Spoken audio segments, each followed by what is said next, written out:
What is going on, everybody? Welcome back into another episode of the Coach Steve Show podcast. Hope everybody's doing well. College football, the first Saturday was here. It is come and gone. We still have a game today. On Sunday, we'll have LSU versus Florida State, and then a game tomorrow, Clemson versus Georgia Tech. So we'll discuss those games later on.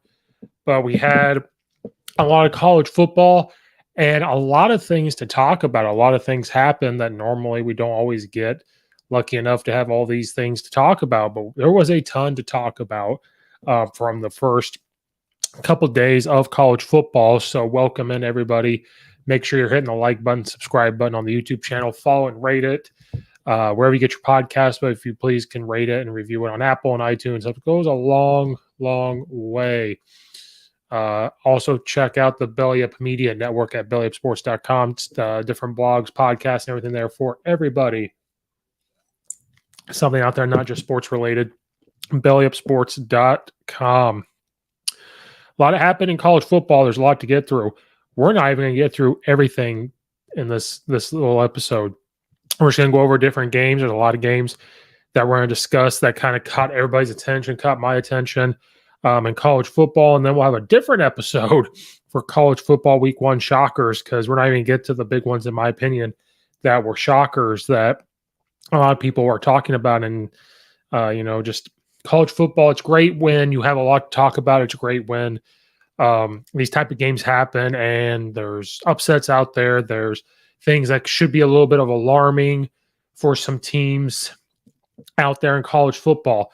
We're going to start off with a couple shout outs. And yes, people have said I'm biased on some of these, but we're going to go with it anyway. I have to give a couple shout outs to people that have been on this podcast. I first have to give a shout out to Coach Rodriguez. He's the offensive line coach at Akron. They faced off against St. Francis out of Pennsylvania, and Coach Rodriguez joined Coach Moorhead. They used to coach together. Coach Rodriguez was on the podcast back before the season started. We had a good discussion on recruiting, the landscape of college football, how he got there, and the type of program they're taking over and how they're going to try to rebuild. We talked good offensive line play. So go check out that episode.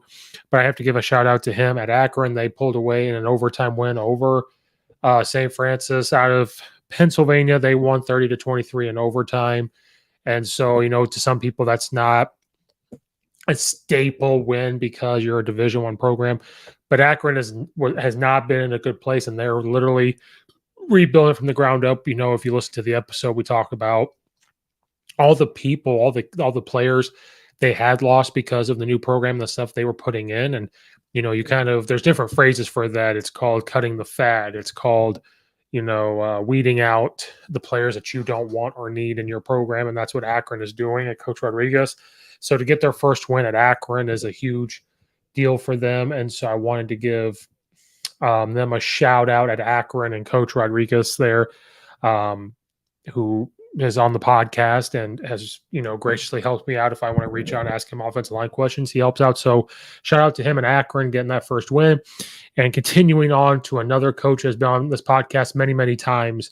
And you need to go check out all those episodes as well. Ohio University got their first win of the year. They hosted FAU, Florida Atlantic, and they got that win, and they balled out. They balled out in that game. But shout out to them and Coach Rudolph. He is the offensive line coach, and he's the assistant, or the co-OC, I should say, not assistant OC, the co-OC. They hosted FAU, which is great to get a Division One, even though I know it's not big time Division One and FAU, and people consider Ohio not, but they're in the MAC. It's great football. They hosted FAU and they get the win 41-38 after being down in the first quarter 10-3, and then they come and score 10, 14, and 14, even though FAU scored 21 in the fourth. And I know they're going to address that, but they balled out, and I shout out to their quarterback, who was 27-34, 345 yards and 4 touchdowns. And then their leading rusher had 114 yards, and they even had a leading receiver of 138 yards. So they balled out after struggling a little bit at the beginning. They balled out. And so shout out to Coach Rudolph. He's been on the podcast here many times, and he's gracious enough. And, I forced him to be my friend, but we become friends. We try to talk throughout the season as much as we can and everything else. So congratulations to Coach Rudolph and the Ohio University Bobcats for their win, which is huge to get a big early win, especially against I don't even know if you want to consider Florida Atlantic a big time Division I program, but big time win for them there. So congratulations to Coach Rudolph and company there at Ohio University. And then just the last quick shout out. They didn't get the win, but the way they played and came back. The Eastern Illinois Panthers, they traveled that Thursday night, and they went to play Northern Illinois up here in DeKalb. And, Northern Illinois playing in the MAC as well, being Division I, Eastern Illinois being 1AA or the FCS level. They were down a little bit there. They were down 21-6 at halftime, and then held Northern to only 7 and 6 points in the third and fourth quarter. And then Eastern scored 7 and 14 third and fourth quarter, or 14 in the fourth quarter. They lost 34-27, but to take a positive out of it, under Coach Wilkerson, he's been on the podcast as well, taking over a program in Eastern. He was the head coach at the University of Chicago, which was Division III college up here in the city of Chicago. He was an assistant at AEIU years ago. So his first game as a head coach, being down, working back, trying to, come back, which was great. His quarterback had 2 interceptions, which did hurt them, but he did, outside of those, when he settled in, played well. O'Brien, their quarterback, 25-34, 276 yards, 3 touchdowns, but he had the 2 interceptions. They had their leading rusher was 100 yards, which to put up those kind of numbers against Northern Illinois is something that you need to take away. And they distribute the ball around to different receivers pretty well. It's just the turnovers, but their defense started to step up. Go up against a Division I team to do that. And I know Northern is not the Tom Solange of Division I, but it's still Division I, plays in the MAC. They play Northern was really, really good last year. So to get that type of production, I think EIU will play to do that. I think EIU will compete in the OVC. So those are kind of my biased ways I'm going to start off this, going to EIU, having Coach Wilkerson on the podcast. So good, there's positives to take away from that EIU game versus NIU. Moving on in our college football week 1 review. Oklahoma State did get the win over Central Michigan, but it was fireworks. Tons of fireworks in that game. Oklahoma State comes away with the win 58-44. 58-44. Now, the reason why I'm going to talk about this game is, Steve, why are you talking about this game is 58-44? Well, they were playing Central Michigan. Now, Central Michigan is not a bad program. They seem to be pretty good at football. Every other year, so they're pretty good. The reason why I'm bringing this up is because I wanted to read you what Oklahoma State scored in the first half. They scored 16 in the first quarter, 28 in the second quarter. Okay. Central Michigan scored 7 in the first and 8 in the second. Okay. So right then and there, you're like, oh my goodness, Oklahoma State should just boom, boom, boom, continue to score, put them out, everything else. Third quarter, they each score 7. Okay. You might be getting some subs at Oklahoma State. You're dialing back the play call. Central Michigan, you should have better athletes than Well, then Oklahoma State only scores 7 in the fourth, and then Central Michigan scores 22 in the fourth. Now, is this a big deal? It is and it isn't, and we're going to talk about why. It's not a big deal because you won the game. All over college football, you saw the scores, how teams competed with bigger opponents or lesser opponents. And when we get to the college football week 1 shockers, and there's a few of them that we'll get to later on, you'll see why. There's a lot of FCS schools that are good. There's a lot of sub-Division 1 schools that are pretty good. And some of these bigger Division 1s, they're getting some competition.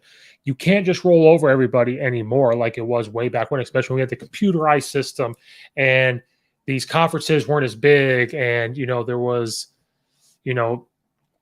these top 10 teams were always going to be the team, and now it's always seemed to be Alabama, Georgia, Clemson, Ohio State. Those are like the top ones, but now below those, there seems to be a lot more fairness. I don't know if that's right with fairness, equal, competitiveness in these games. What's concerning is you have Jim Knowles, defensive coordinator, who left and went to Ohio State, and we'll talk about Ohio State later on here. We've got the paper talking about it, what the games that we're going to talk about. Even if Jim Knowles left Oklahoma State, your Oklahoma State, who was literally inches away from winning the Big 12, you beat Oklahoma last year, you had a great season last year. Even if he left, no matter who took that, you should not allow Central Michigan to come into your place and score 22 points in the fourth, let alone 44 points altogether. If you're Oklahoma State and you score a little bit less in that second quarter, turn the ball over a little more, this game is tied, and you're going to go into overtime, which is not good, and we'll get to the shocker ones later on. So I want to bring this up because if you're Oklahoma State, you have to be a little worried about your defense. Now, probably about that time you're putting in subs and everything, but you still need to be worried. The reason why Alabama is really good year in and year out is because they recruit well, but their backups play in practice and prepare like they're starters. And that's why when they step into that role during that year when someone gets hurt, or the next year when everybody goes to the NFL, they're ready to go.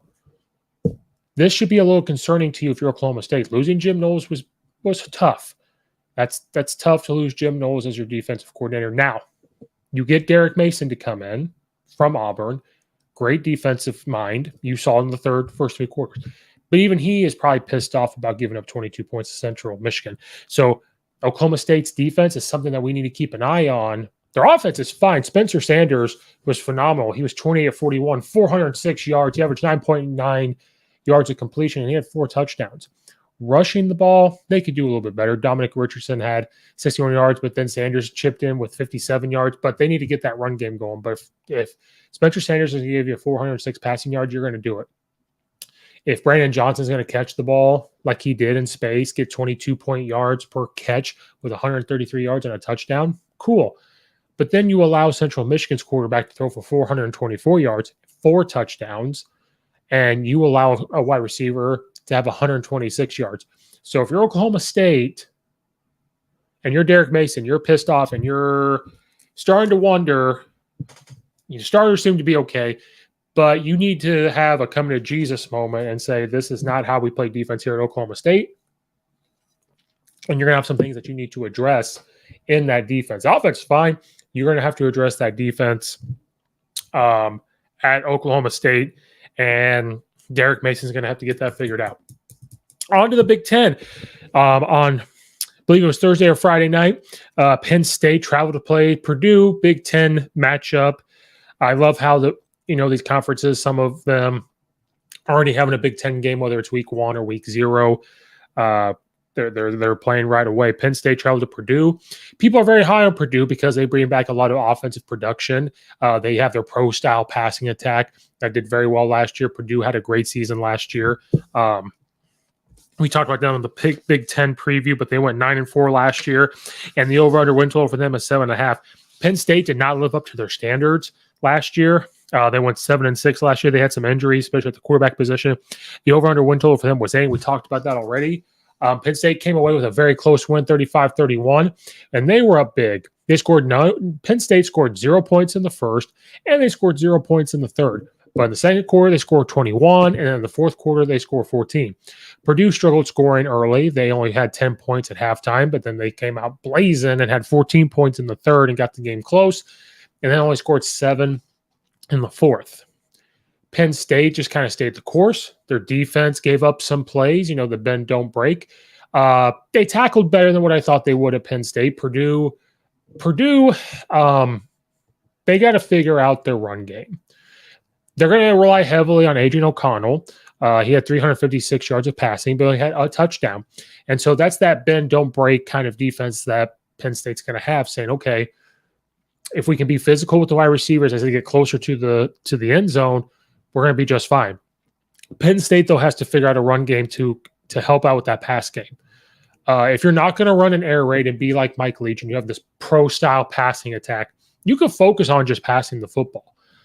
But if you're not going to be exactly like Mike Leach and still attempt to run the football, but you're not going to put all this effort into it, you're not going to win if you're Purdue. You're just not. So their leading rusher has 57 yards of rushing yards. That's not going to cut it to win, especially against Penn State. Just not going to happen. Sean Clifford, he was hurt, banged up last year. He comes in with 4 passing touchdowns, 282 yards. That's phenomenal. But Purdue's defense also did step up in the rush, and I think they said, we're just going to let Sean Clifford beat us. We're not going to let you run the football. He's got to beat us, because they only gave up 98 yards rushing to Penn State. So which is pretty good. So Penn State's defense has stepped up, and they have new guys on defense, but they also cannot just live and die all by the pass game, especially in the Big Ten. I keep saying Mike Leach and right, because that's all they practice. They don't really practice rushing the ball. I'm sure they do a little bit, but Penn State or Purdue, I guarantee you, does. But if you do and they can't take it away and you're relying on Adrian O'Connell to pass all over the place, I don't know if that's going to cut it, especially at Purdue. But Penn State starting off with a win over Purdue is huge. Confidence booster for them. Their defense did tackle well, but you can't give up 14 points in that third quarter. And then if you're Purdue, you can't give up 21 points to Penn State. Now, they did each quarterback threw an interception. We're going to go look at team stats here. They're pretty even on yards. Each only turned the ball over once. Very equally matched game. Great game. And these are the type of Big Ten games we're going to see. I think they're all going to be pretty close. Each team has gotten better. But that's a big confidence booster to Penn State to win. And then it makes Purdue go back and look and say, we know we can pass the ball. We know we can do these things. But we've got to establish a run game to ease up and open up the pass game even more. And instead of only throwing for all these yards and only coming away with one touchdown pass is not going to cut it. Then they got to the end zone. Yes, they could run into the end zone. But as this progresses and people start watching film on Purdue and they're being physical with those wide receivers, you have to be able to account for more than just that when you're passing the football if you're Purdue. So Penn State coming away with that win is huge for them, confidence booster. I guess we'll talk about this one next. Has anybody checked in on Oregon? Are they alive? Are they okay? Because that was bad. That was real bad. Now, I know they were playing the defending national champions in Georgia. No, Georgia's big, but Georgia is huge. That tight end, I think, was 270 pounds. They are huge. And look, I posted my picks. I said it on the podcast, and I posted it up everywhere. So I don't lie to you. I'm going to find it again. Make sure I'm telling you guys the right thing here. I believe I took Oregon plus 16.5. Now, the reason why I took them plus 16.5 was because I thought it's Oregon. They can move the ball when they need to. And just garbage time at the end. You know, when you're making bets, you're making the bets because you're thinking of those things later on. Because Oklahoma State did not cover the spread because Central Michigan came back and scored, and, you know, they covered their end. So that's why I made that. But people got to check in on Oregon. Are they even alive? Georgia just put the beat down on them. They try to shut up the critics of anything that people talked about them. Like, oh, they lost all these guys to the NFL draft. How good are they going to be? Coach Monken, their offensive coordinator, called a finesse, not a finesse, that's the wrong way to put it, vanilla type of offense. Bennett looked good. 25 of 31, 368 yards and 2 touchdowns. Oregon just came out, old defensive coordinator going there saying, hey, you know what? You're not going to rush the football. Georgia wants to run the football. Bennett, you're going to have to beat us. And guess what? He beat them down. Bo Nix was 21 of 37, 173 yards and 2 interceptions. He did not look good. That offense did not look good. That was not an Oregon offense that we were all used to seeing at all. To only score 3 points if you're Oregon, I know it's on Georgia, but if you're Oregon, you're thinking, oh, they'll get 17 points, even though it's not a lot, but against Georgia's defense, you would think that would happen. No, Georgia's defense is huge. There was times on screen, like key screens that Oregon tried to run, and Georgia just blew it up and pushed them back. The way their defensive line penetrated the offensive line, it was a bloodbath. Georgia looks good. Right now, it's Georgia, Alabama, and everybody else. It's just that. So maybe I should just stop the show right now. But it's Georgia, Alabama, and everybody else. And we'll get to Alabama later on. Bo Nix did not look good. So that's why there's a part of you that goes, should he have stayed at Auburn? Maybe. Even running the ball, they distribute it pretty well. Edwards, 24 yards, Milton, 50 yards. But they said, Stetson Bennett, you've got to beat us. And by God, he did. He averaged 11.9 yards of completion and with those 2 touchdowns. Oregon couldn't run the ball. Bo Nix couldn't pass the ball consistently. No receiver, all the receivers having a hard time getting open. It was bad. It was really, really bad. 571 yards of offense for Georgia, 313 for Oregon. It's pretty bad. Georgia didn't turn the ball over. Oregon had 2. It was just an all-bad, all-around game. But I'm telling you right now, it's probably going to come down to Georgia and Alabama again, and nobody wants to hear that. Nobody wants to hear that. But the way Georgia played, looking at their schedule, I don't know if anybody on their schedule is going to beat them. The only way a team might is if Florida has this huge confidence level, if Tennessee's up-tempo offense catches them, and if Mississippi State's air raid catches them. I don't care. I don't think Kentucky will do it. I was only 3 right there that I could see anybody doing anything against them. Auburn definitely won't do it. Vanderbilt's not going to do it. South Carolina's not going to do it. So it's probably going to be them in Alabama. Nobody wants to hear that, but I'm sorry. That is exactly what's about to happen, and we need to just accept it. Everybody just sit back and accept the fact that it's Alabama and Georgia. That's it. I don't even want to put Ohio State versus that Georgia team, and we'll get to Ohio State here soon later on. You can't, if you put Ohio State against that Georgia team, Ohio State doesn't do anything. Guaranteed. They don't do anything. The next game we're going to talk about, and I debated on this if I should put this in my week 1 shockers, is the Utah versus Florida game. Now, the reason why I didn't know if I should put this in my shocker episode that will happen later on, probably tomorrow, is because Utah was ranked 7th in the nation and Florida coming in with new head coach Billy Napier. Are you really that shocked that Florida won? Kind of and kind of not. Now, I should have stayed away from this game. I should have. But I said Utah -1.5, and I should have stayed away from it, but I didn't because, again, I thought this would be a close game. And I thought it would come down to the end, which is exactly what happened. But it was just one of those thoughts I had where if Utah got it last, they'd come down, they win by a field goal, they win by 4, whatever it is, it covers the spread. I should have stayed away from it. But I do those because I really didn't really know who was going to win. It was a good game.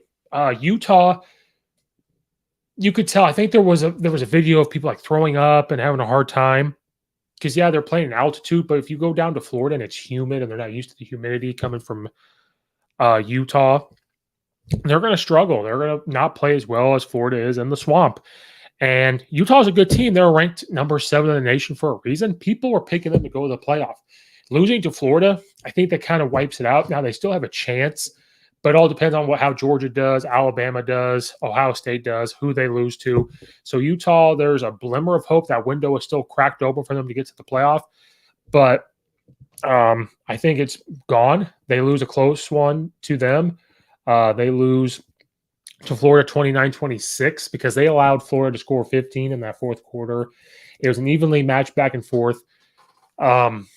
Utah still has a very realistic chance to win the Pac-12 because of how Oregon got beat down. Utah is a very physical team.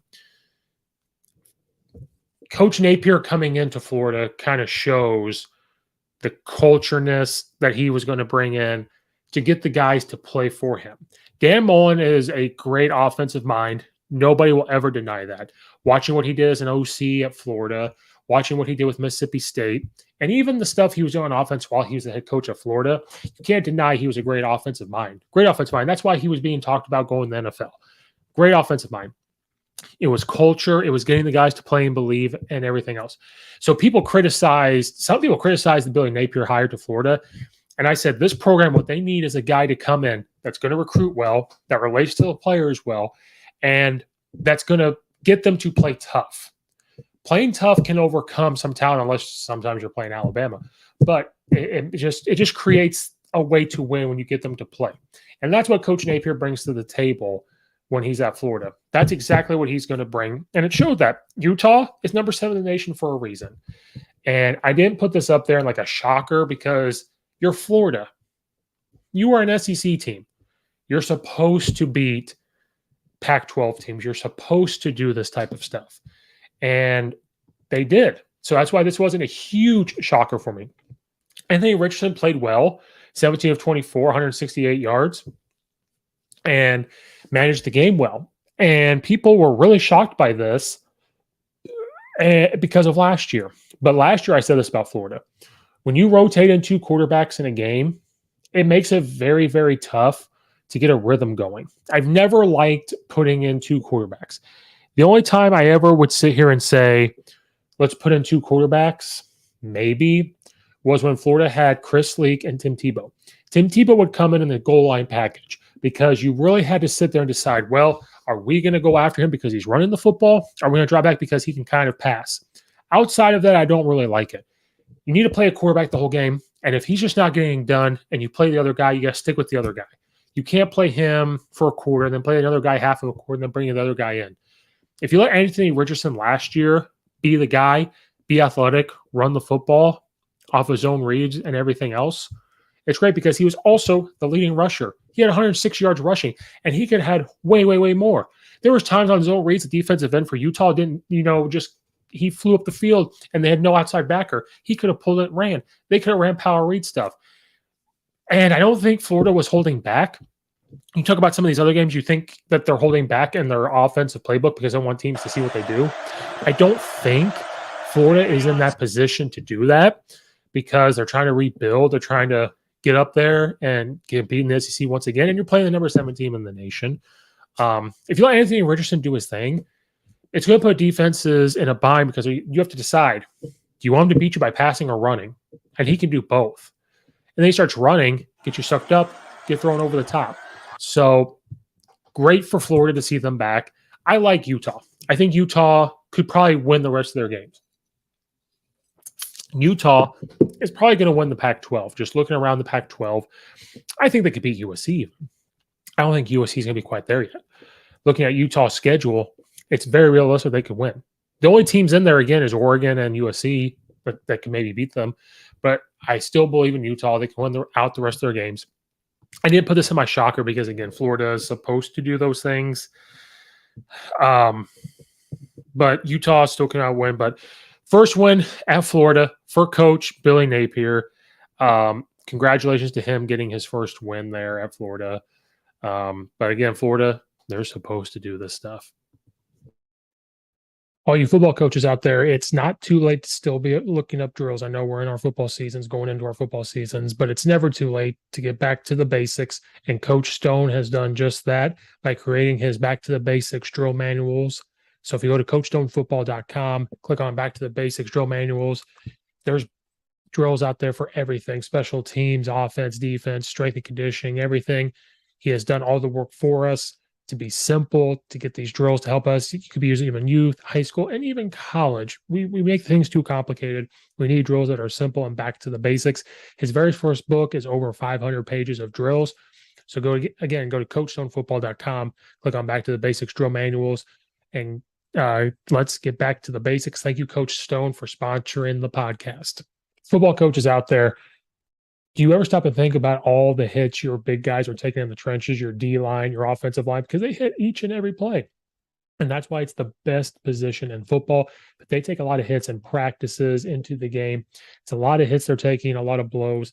So there's a way to protect those shells and reduce the impact those guys are taking each and every week. And it's Guardian Caps at Guardian Sports.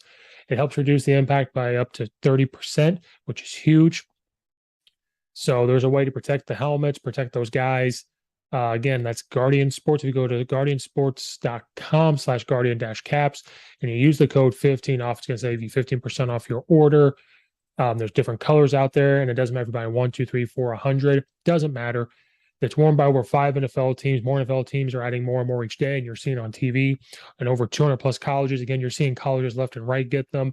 There's a reason why they're getting them, and that's why you see a lot of linemen and defensive linemen wear them. You've seen Alabama, Georgia, Oklahoma, Penn State, and big-time NFL teams wear them. So if it's good enough for them, it's good enough for us. And I know it costs money, but I'm here to save you money. So guardiansports.com/guardian-caps and use the code 15 off. It will save you 50% off your order. Thank you, Guardian Sports, for sponsoring this podcast. Moving right along. I told you we had a ton of games to talk about. Cincinnati, who made the college football playoff last year, and everybody loved it. They're throwing everything up, saying this is the first non-Power 5 to make the playoff, and then they saw Alabama, and we all know how that went. But I will give them credit. They scheduled an SEC team at the beginning of the year to play Arkansas and Sam Pittman. This was a back-and-forth game. It was a good game. Now, Coach Pittman's going to say that third quarter is something that he wants to forget. But you have to give credit to Cincinnati for playing an SEC team. They're ranked 23 in the nation. I don't know where they're going to be ranked next week. Arkansas is 19 in the nation. They're trying to rebuild and get that program back up to where they believe they should be. And Coach Pittman might be the coach to do that. They've had some downtime since Coach Bama has left Arkansas. Arkansas did sneak away with the win, 31-24. They held Cincinnati scoreless at halftime, winning 14-0. But then Cincinnati found its offensive spark, got in a little groove, got a little swagger going on, and scored 17 in the third and 7 in the fourth. Arkansas only scored 10 in the third, then they scored 7 in the fourth. Cincinnati could not come back late to get the win, but Arkansas comes with the win 31-24.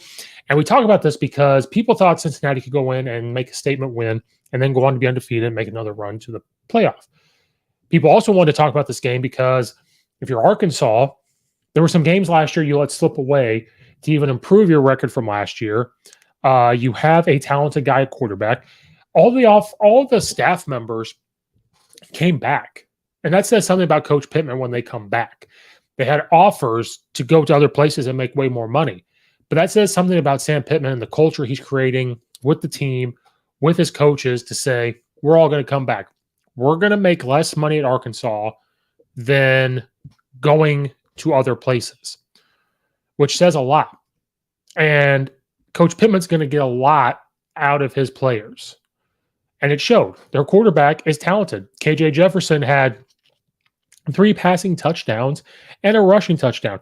He passed for 223 yards and ran the ball for 62 yards. So again, that's another quarterback that people aren't prepared for in the SEC of, are you going to make him pass and beat you? Or is he going to use his legs? Because he showed that last year that he could run the football, and he showed that he can pass the ball. He showed that the receivers can get open. He can give them to a bunch of receivers. You have 75 yards, 43 yards, 42 yards, 29-yard receptions. Sanders, the running back, at 117 yards rushing, which helps relieve KJ Jefferson in the pass game, which also allows him to run the football because who are you going to pick to stop to run the football? Then Coach Pittman, being an offensive line guy, we have to be fans of him, got that offensive line to pass protect well, got them to run the ball well. So this is a team that's going to compete in the SEC. It's a team that's going to be a thorn in the sides of everybody in the SEC, I think. You look at their schedule, they have a tough schedule, but they can win games. I don't know about them beating Alabama. Mississippi State would be a tough one. Ole Miss would be a tough one. But they're going to compete in these games. Coach Pittman, I just talked about it with Coach Napier. Coach Pittman's going to get those guys to play. He's going to get them to play. Now, on the flip side here, Cincinnati did good things against an SEC team. They did pretty well. Ben Bryant, the new quarterback, 325 yards passing, 2 touchdowns. Now he had an interception.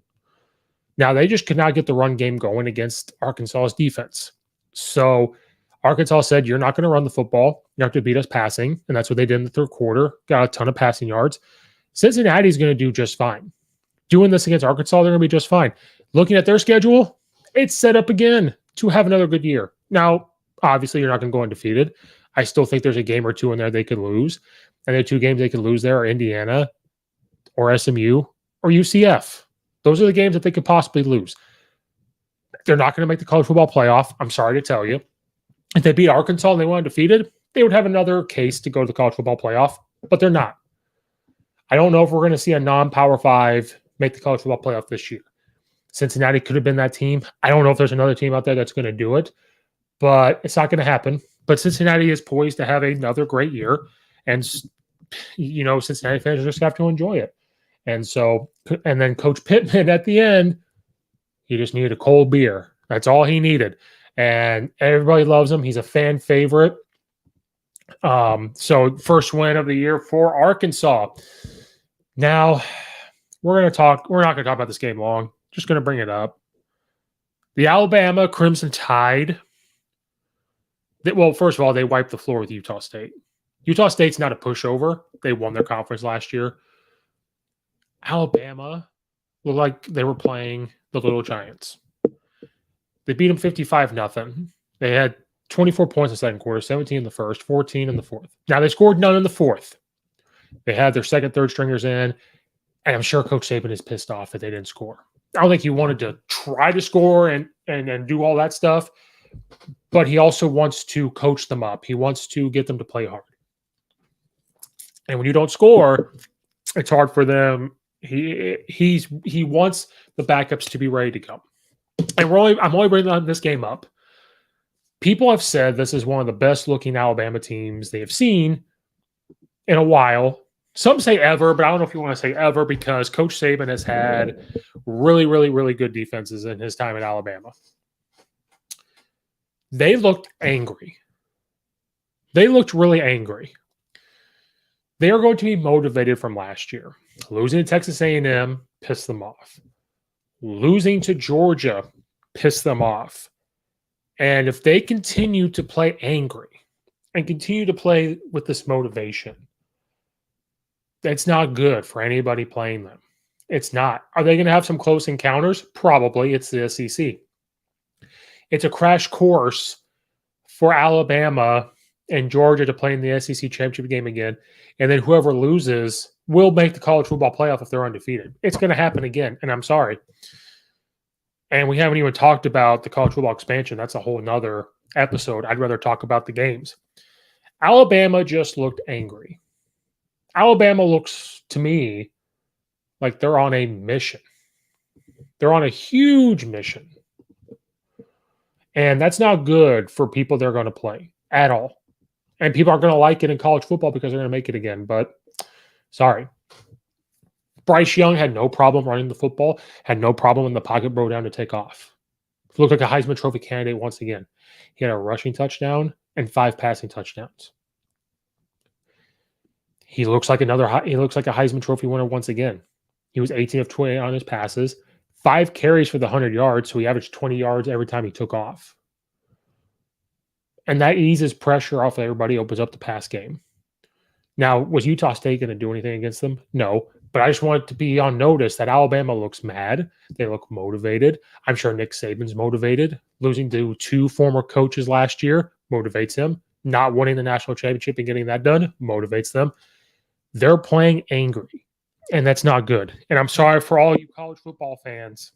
It's a crash course again for Georgia and Alabama to meet again in the SEC championship game. And they're both, if they both are undefeated in that SEC championship game, they're both going to make the playoff. I'm sorry. People think it's boring.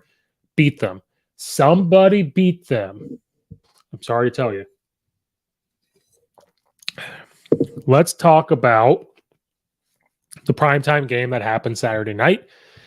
And that is a Notre Dame Fighting Irish versus the Ohio State Buckeyes, who everybody is high on. They can beat Alabama. They can beat Georgia. They can win the national championship. Not if they play this way on offense, they're not going to. Now, Ohio State got the win 21-10. Notre Dame's offense just did not play consistent. They had the very first play was a big gain. They had good plays throughout there. They just weren't consistent. And I'm not saying Ohio State doesn't have a good team. I'm not saying they don't have a good offense. Jim Knowles coming over from Oklahoma State to be the defensive coordinator at Ohio State was a phenomenal hire, and you saw it against Notre Dame.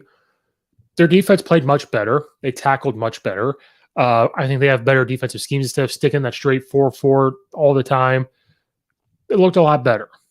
But playing that defense, they scored Notre Dame to 10, yes. But I don't know if that type of defense will get it done against Alabama and Georgia and whoever. I think Notre Dame had a lot of condensed sets. They brought a lot of offensive linemen out, which allowed the big guys in Ohio State to do what they needed to do. But Ohio State's offense still didn't do what everybody thought they were going to do. So that's one of two things. Is it because Notre Dame does have a good defense, Marcus Freeman being the head coach and then bringing in an NFL defensive guy in? Do they really have a phenomenal defense? Yes, they do.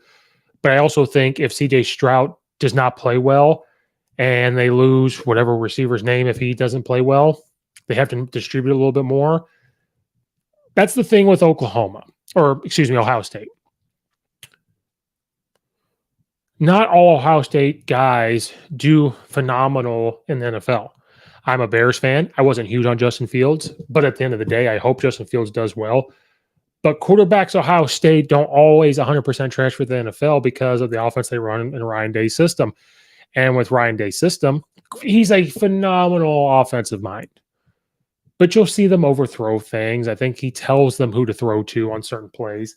And CJ Stroud sometimes was inconsistent last night. Notre Dame does have a good defense, but if the offense sputters like this with Ohio State, they're not going to beat Alabama. They're not going to beat Georgia. They're not going to win the national title. Now, Ohio State's huge. Their offensive line is massive. They've always recruited well for offensive linemen. But again, CJ Stroud has to play well, and those wide receivers have to each and every time get open or he struggles, because I do think that he is told who to throw to or say, you're only looking at this guy and you're only looking at this guy. And that's it. It's not a true okay, first read, second read, third read, get rid of the ball. It's look at this guy. He's not open. Well, now you got to figure it out. And I'm not in the meetings. I don't know. But just through time, watching Justin Fields for years, that's what it looks like. And there's times that he makes bad throws and bad decisions. But he still had an okay game. Last night against Notre Dame. He had 2 passing touchdowns, 223 yards of passing, 24-34. Still good. It just took a while to get it going. You know what I mean? He had some bigger throws. Just took a while. The run game, Henderson for Ohio State only had 91 yards rushing. That's not consistent with Ohio State standards. We're so used to them having multiple running backs that are going to get you 100 and some yards per rusher. And that's not up to their standards.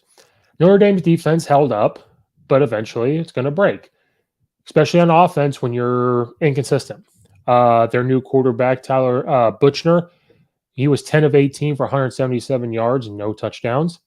The only person to have a touchdown for them was Esteem, he was a running back. He only had 21 yards, but he had a rushing touchdown. Chris Tyree only had 28 yards rushing. So when Notre Dame doesn't run the football well, it's not going to work. And I think that's why they kept getting those big, heavy sets, because they want to get the run game going so bad. But Ohio State's defensive line played really well. They got off blocks really well. They disrupted really well. And I'm not saying Ohio State's a bad team. I don't want that to be twisted. They might win every single game they play. But if these are common themes throughout the season that we're going to see, and you go up against an angry Alabama team, you go up against a monstrous Georgia team, those type of things are going to come back to haunt you if they don't fix them. Now, they have a whole season to fix it. But what I'm talking about is when people are so high on Ohio State right from the get-go, and you see these type of mistakes game one, it'll be a little bit alarming as the season progresses. Now, Notre Dame needs to just open up the playbook and go.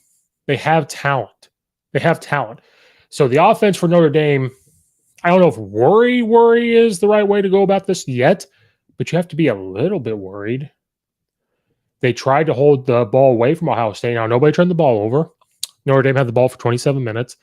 Ohio State had it for 32 minutes and 59 seconds. But they only had 253 yards of total offense for Notre Dame. Third down was bad for them. 3 of 13. Not good. So they need more. They need better play at the quarterback, and they've got to run the football. Ohio State said, you're not running the football on us, and making that quarterback play. So they're going to have to figure that out from the Notre Dame side. But Notre Dame does have some upside. The defense looks good. They just, gave up some plays. They're on the field a lot. But so there's some upside in Notre Dame, but they've got to figure it out tomorrow or today, if not last night. It's got to get figured out soon. And, tough game to open up with for Notre Dame, but Marcus Freeman and company, they're going to have to figure it out now. And I think they will, but they got to figure it out now. To slowly end this, I told you a lot to talk about, which is exciting. When there's a lot to talk about in college football, it's exciting. It's very, very exciting. Let's talk about Mike Leach, the Pirate, their 8 offense, Mississippi State. They had to delay a game, weather, and all that stuff. But they came out and they did what they were supposed to. They beat Memphis 49-23. Mississippi State scores 14 in the second, or the first and the second, and the fourth, and only scoring 7 in the third. They gave up 13 points in the fourth quarter, but when you're up a lot, that's what's going to happen. Will Rogers picked up right where he left off last year. I think he really started to get a grasp on the air raid offense last year, and he's going to have a big grasp on it this year. 38 of 49, 450 yards, 5 touchdowns. He did have an interception, but 5 touchdown passes. We even had 2 rushing touchdowns from Mississippi State. I'm not going to try to pronounce his first name. I apologize, but Marks, 36 yards rushing and 2 rushing touchdowns. Dill Johnson at 67 yards rushing. They had 97 yards rushing. When have you ever heard Mike Leach team having 97 yards rushing like that right away? But Will Rogers, the wide receivers helped him out a lot. Getting open. He threw them open. And I've said this for a while.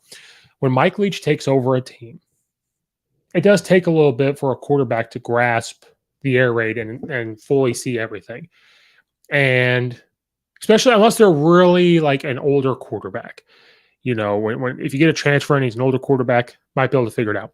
But a guy that's been in the system can figure it out. That's why Washington State, when he finally got to that point where they're winning games, they were in the system for a while. I got to see it. And so when you really are around it and get to see it, this is what happens. Now, it's Memphis. It's the Memphis Tigers. No offense to them. It's a good football program.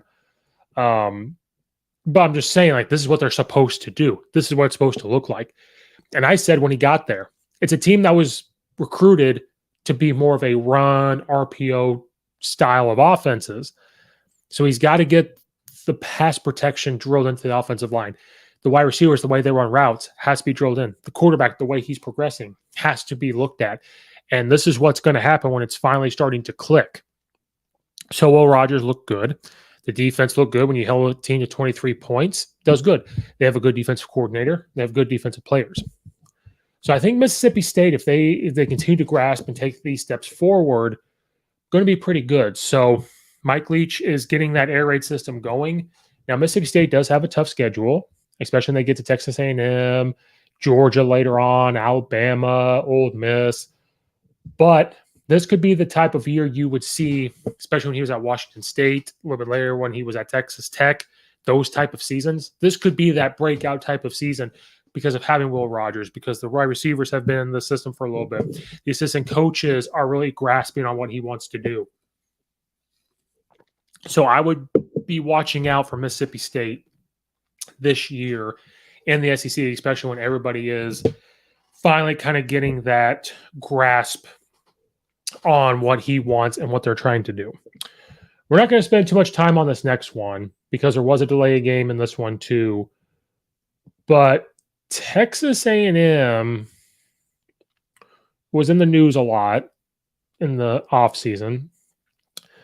They played Sam Houston Bearcats first, who is a good program, great football program. Now they won 31-0, which is what they're supposed to do. But the very early on, being this offensive juggernaut in mind that Texas A&M is supposed to be, you would think they would have scored more. And they had offensive struggles at the beginning. They really did. And I just want everybody to point that out and do these recruits that they're getting in gel well with what the offense is trying to do or the defense is trying to do. Now, to hold a team to 0 points, you have to give them credit. To score 31 points, you have to give them credit. And they finally started to click. They scored 7-10, 7-7.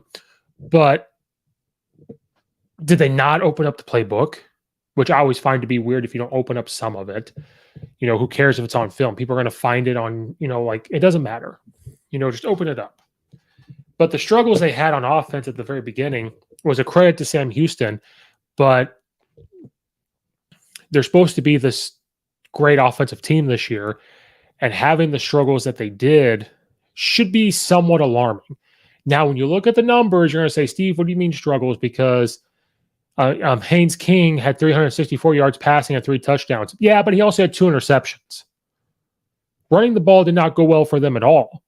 They only had 110 yards rushing, 42-yard rusher, 35-yard rusher.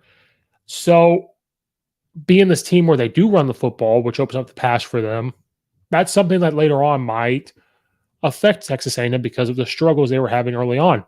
They play Appalachian State, which we'll talk about in our shocker one. They scored 61 points. Okay. Miami, not going to be a pushover this year. Arkansas is not going to be a pushover. Mississippi State, not going to be a pushover who beat Texas A&M. Then Alabama is going to wipe the floor with them because they're pissed off. Lane Kiffin, offensive guru, could move the ball on them. A confident Florida team could come and hit them in the mouth. And we don't know what LSU is going to look like. So having those struggles early on, with all the attention that you brought upon yourself in the offseason, cannot be ignored. It cannot be ignored. And so I would pay attention to some of those struggles that they were having at the beginning. They got the win, and that's all that matters. And credit to Sam Houston, but we always go by principle. And by principle, Texas A&M should not have those struggles. So it just looks like FCS teams are catching up to subpar Division I, even though Texas A&M is not subpar, but they're catching up. But some of those struggles, I think we have to keep an eye on as the season goes on if they're going to continue to have those struggles. To end the episode of this College Football Week 1 review, I tried to tell you all about Syracuse. I'm not saying Syracuse is going to go on this huge time run and win the championship. No offense, Dino Babers. People have commented saying bias this, bias that for me. I've seen Coach Babers coach up close and personal when he was at EIU and I helped out spring ball. Babers has proven that he can win games. He's proven he can help turn around programs. He's done it at Syracuse. Now it's the longevity at Syracuse of what he can get. And people really high on Louisville. Really high on them. And I stayed away from betting on the Syracuse game just because I didn't know. Syracuse, I already talked about them on the ACC one. They had a rough season last year because that was probably one of the youngest teams that Coach Babers ever had. They struggled on offense. They had some injuries, but they were super young. And I said, the type of offense that he wants to run, when you're super young and you want to go this up tempo and you really want to go fast and do all this stuff, it doesn't always translate well. And then people are looking at Syracuse going, well, he's made so many changes offensive coordinators the past couple of years. And yes, that is alarming when that happens. Sometimes that happens, that kind of shows a head coach could be on his way out. But I try to tell you, Coach Babers is a smart guy. He's a really good coach. He can get guys to play and play for him and play tough. And I said last year they were very young coming in. They're going to play much better this year. I stayed away from the game because I didn't know exactly how they were going to look. They have a new offensive coordinator coming in from Virginia. And so you're going to see a different type of offense. And watching the game with LSU, or I keep saying LSU, Louisville, they weren't as up-tempo as they have been from that Baylor offense that Coach Babers came in. You saw different formations, a lot of wing, a lot of fullback, H-back, the sniffer guy, whoever you want to call it. You saw a lot of that. You saw more designed quarterback runs. You saw quick game. And you saw Coach Babers loves gap scheme, but you saw some zone. And they weren't as up-tempo. They still were no huddle. They could go fast if they wanted. But I'm telling you, Coach Babers at practices, when he was at EIU, had a stopwatch. That ball had to be snapped 10 to 12 seconds, if not faster. They were not snapping the ball that fast at Syracuse. And so that shows that Coach Babers is saying, okay, these are the type of players we have. I want to be no huddle. I want different formations. I want a simpler offense because of how young we were. And it shows to him, if this happened, I'm not saying this happened, but if this is how it's going, he probably just sat there and said, hey, if we have to slow it down a little bit, just a hair, and how formation the guys were playing, then let's do it. And their offensive line looks big. They have speedy receivers. Quarterback played well. Against a team in Louisville that's kind of make or break for their head coach, and people were high on Louisville, I think Syracuse played well. They won 31-7. Their defense played well against the speed of Louisville, controlling the quarterback run. Like they did what this is a much better, going to be a more improved team. And we'll see if that continues to develop, because if they stay where they are now, they'll have another rough year at Syracuse.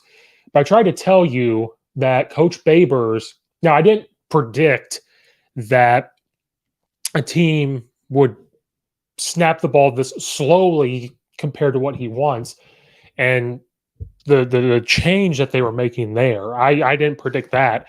But I said if they come out and they beat Louisville and have a good and start off good, they will have a better year this year than they did last year, because Coach Babers is a good coach and is willing to make those type of decisions and get guys to play. I try to tell you all about Syracuse and Coach Babers, but I'm biased. I've been commenting on these videos and stuff, people saying I'm too biased and I got to leave the biased out. And what's the difference between my biased and ESPN biased and everything else? Well, my biased is that they just talk to those people. I got to see the practice plan and see what goes on. But Syracuse quarterback, Garrett Schrader, played well. 237 passing yards, 2 touchdowns. He had 95 yards rushing too, so that's what I mean by getting more quarterback involved in the run game. Sean Tucker, their running back, had 98 yards rushing, which is good. And they just spread the ball around to all the different receivers. And then their defense, holding Mark Cunningham, who they're going to want to run the quarterback at Louisville. He had 150 yards passing and only 34 yards rushing. So they said, you're going to have to beat us through the air.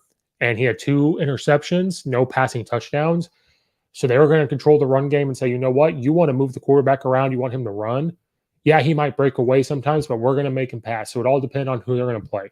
So to start off positively for Syracuse, they could beat UConn next week. If they can hold Purdue, they can beat them. So there's some games that they can win early on in the year until they get to Notre Dame and Clemson and Pitt and all that. So there's some games Syracuse can win this year, starting off this confidently. But I just wanted to bring this up because I try to tell some of y'all about Syracuse and Coach Babers. But good congratulations to Coach Babers and Syracuse getting their first win. Whew. Long episode. Try to get through some of the college football reaction, review on some. We'll have another one coming out. College football week 1 shockers. There were some upsets. There were some games that didn't go the way we all thought they were. We talked about some today, but we'll talk about more later on. We still got a game tonight with LSU and Florida State. And then we'll have Clemson and Georgia Tech. Hopefully there are some good games there. Longer episode. Thank you guys for sticking through it. Like and subscribe. YouTube channel, follow and rate it wherever you get your podcasts. And please rate on Apple and iTunes. Helps go a long way. Follow me at Coach_Steve72 on Twitter. Leave a comment in the comment section down below. Check out all the other episodes. Thank you guys again for watching and or listening. Check out all the affiliates. This is Coach Steve, and we will see you next time.